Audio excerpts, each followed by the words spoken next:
And all my coins are in the fire. Fantastic. Brian here from Buzz City.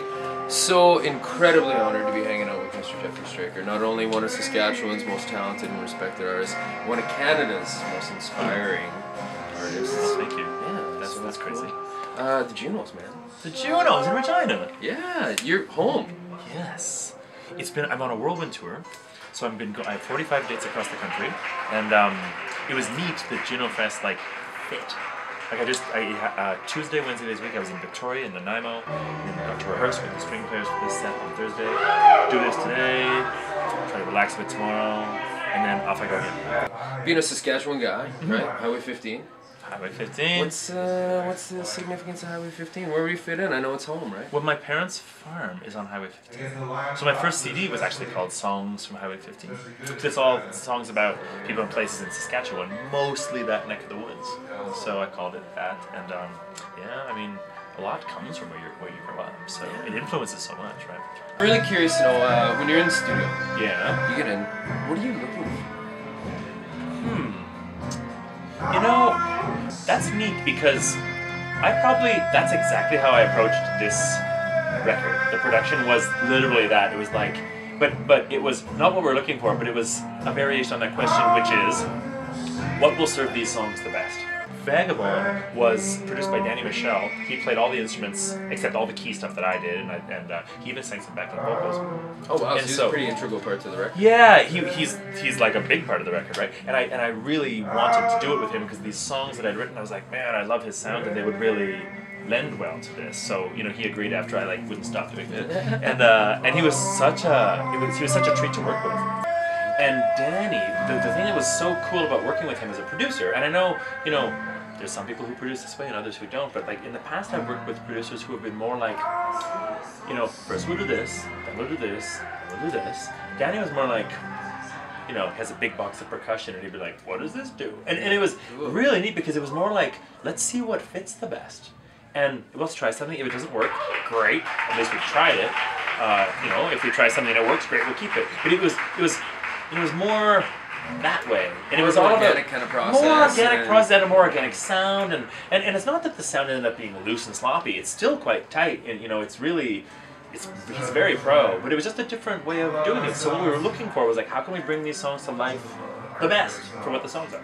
I feel really good about the record. I think it really stands out as an album, which is something I really wanted to do. It's very much a single-driven world now, and everyone's like, well, if you have one single that catches people's ears, that's really all that matters. And I'm aware of that school of thought, but my goal was I want to make an album, and I really didn't have a radio single on it. I knew when I wrote the songs, I was like, this is just meant to be, my kind of arty project, and it stands up really well, and I was delighted that critics have been really kind to it too. It's been getting some great reviews, and on the road, yeah. I mean, the thing about the songs is I think the songs all stand up on their own. So I've performed them solo, I've performed in duo, I've performed with a full band, and I really enjoy serving them up in each of those formats. And then I think even if I do them solo in a show, it's neat for people who then, if they choose to then go buy the album, they take it home, and then they know the song, but then they hear what we built around it in the studio. Because, in a way, a live show is it's what happened in that moment, and people should consume music that way. The next day it'll be different, guarantee. No two shows are the same, right? So then you take home this recording, and a recording is just that. It's a recording that happened at one point in time.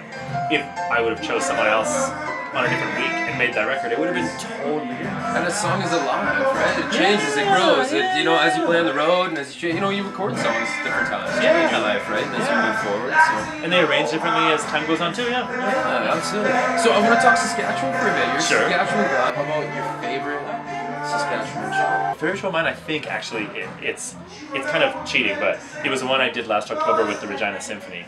So we got full orchestra, the Connections Arts Center sold out, and my tunes backed by this jet engine of symphony sound, right? Sort of pushing the sound. It was really a treat. It was really wonderful. So what's the emotion going through you while this is happening around you, and you've had the opportunity to perform like this? Well, at first I wasn't at all nervous when I first went out. I was like, whatever, just another show. I didn't sort of look in the crowd. I sort of sat down at the piano and pictured the conductor, queued up the orchestra.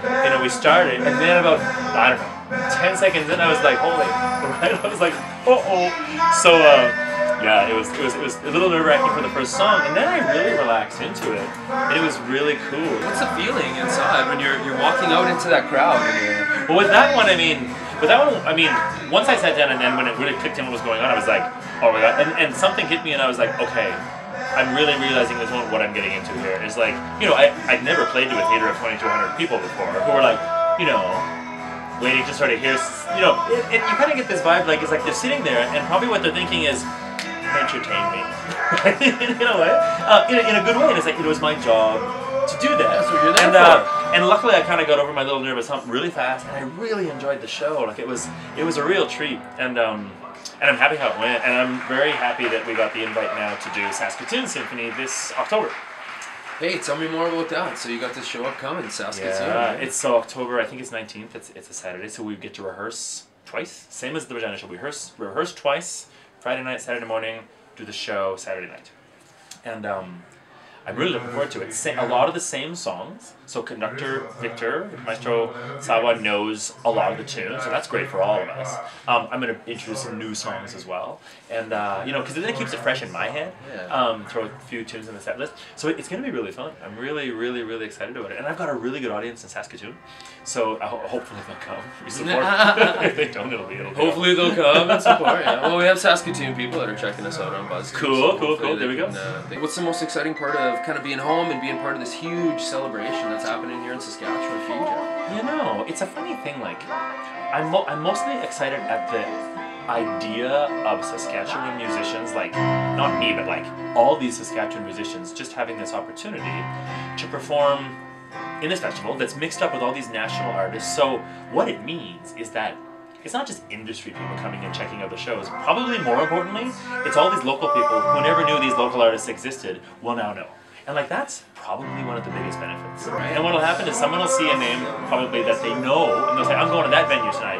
And then someone else will happen in between, and they'll be like, oh, that was amazing. I never knew about that person. And sort of new fans get made, you know, all over this festival. So that's pretty cool. And I mean, maybe it happens too that some industry people will spot something they like too, but I don't think you should ever go into these looking for that. You do what you do and enjoy it. And what comes of it, is what comes of it. So I think the benefit will be to Saskatchewan musicians for sure.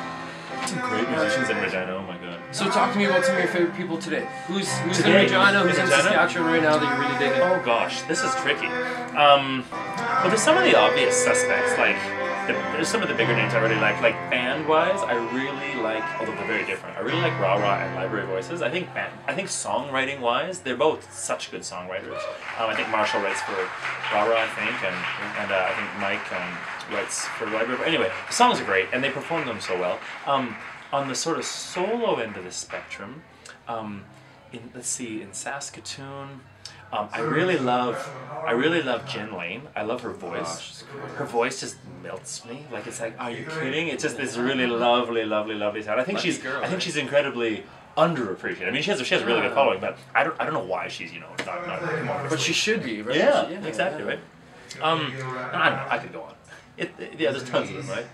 You're an artist. Yeah. Hey, Jeffrey, I want to thank you so much for coming and hanging out for a couple of minutes. Thank you. It's been Brian with Buzz City with the lucky pleasure of hanging out with Mr. Jeffery Straker. Hey, have a fantastic weekend. Thank you. I think it's going to be a good one, and we'll see you at the big show, I guess, on Sunday. Bingo.